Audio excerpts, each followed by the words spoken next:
กเช้าที่ตื่นมาเห็นแค่เรื่องที่ไม่มาวันที่เธอเป็นไม่เจอสักทีเธอมาช่วยเติมคำร้องออกไปในทุกสมอง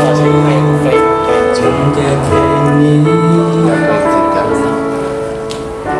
ฟังเพลงรักมาม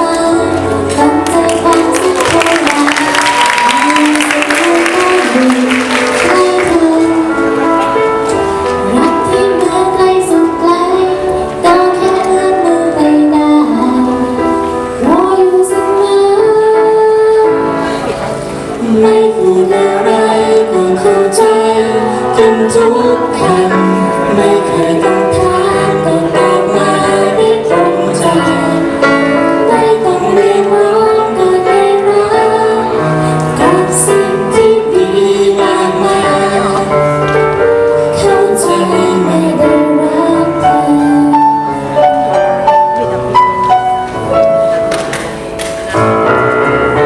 ฟ้าของฉันที่มืดมนพอมีเธอไม่มัวมนมันสว่างและทุกอย่างสวยงามเธอมาเป็นคนสุดแส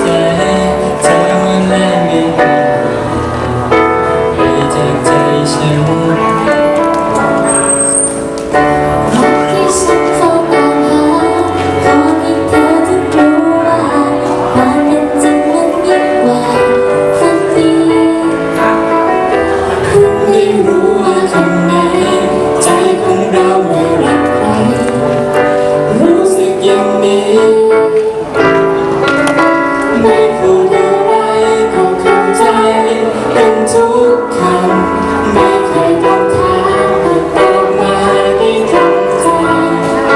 ไม่ต้องเรียกร้องก็ได้รับกับสิ่งที่ดีมากมายเข้าใจไม่ได้รักเธอ